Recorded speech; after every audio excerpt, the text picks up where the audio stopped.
But I could go through this all night. But you know what? There are 31,000 verses in the Bible. God wrote 8,000 of them about the future.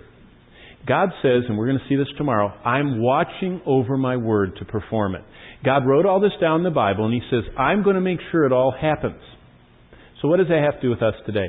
On our way down here, this is Memorial Day weekend, the traditional rummage sales all along the road. And so we were driving from Ontario down here. And I told my kids that, and everyone started watching for the rummage sale, garage sale signs. We pulled off, and we got to one, and the man, I says, nice sale. He says, I have to sell. I said, oh, why? He says, lost my job. He says, I'm moving to Traverse City from this side of the state. There's no jobs on this side. They're all on the west side. And I thought, I hope so. You're just going to move across and you hope you get a job.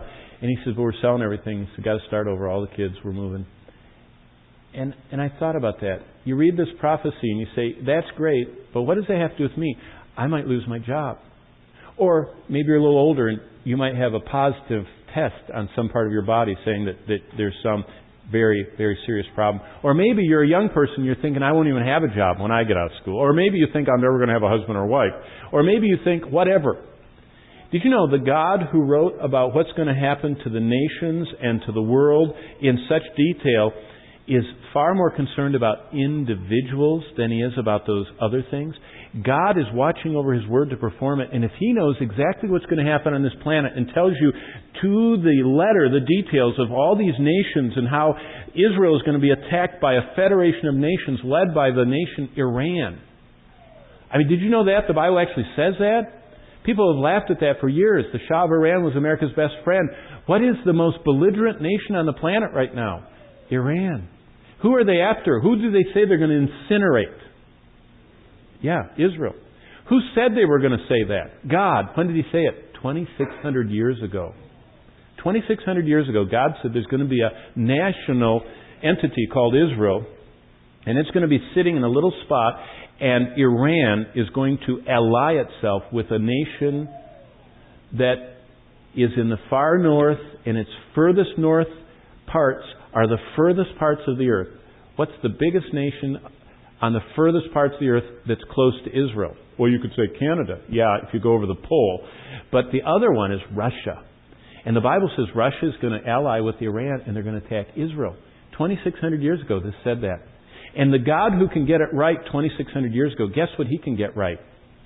He can show you His plan for what you do if you have financial problems, job problems, family problems, health problems, personal problems, emotional problems, spiritual problems, or a persistent sin that you can't seem to find any way to find victory over. That God that wrote a fourth this book about the future in detail has a plan for your life and for mine. And that's what we're going to look at starting tomorrow morning, okay? The rest of the time, you know what we're going to look at? The worst group of people on the planet in Paul's day were the people who lived on the island of Crete. And the gospel of Christ came to them and changed their lives. We're going to look at how it can change ours. It's kind of a tandem.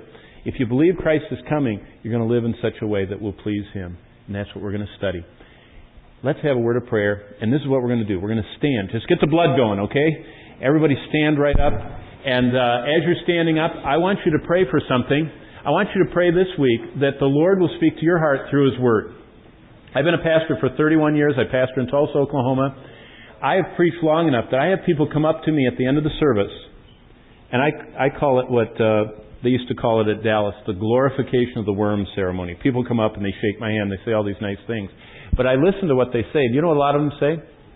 Like just now, tonight. I don't know if you know, but I was preaching about prophecy. I have people come up and say, that was the best message on the family I've ever heard. I go, I didn't even talk about I'd say in my mind, I didn't even talk about the family. But you know what? While I was telling them to turn to Matthew 24, they got lost somewhere in the Bible and they were reading verses and the Lord spoke to their heart. Did you know it doesn't matter what I say? What matters is what God has said and whether you're listening. Let's listen to the Lord.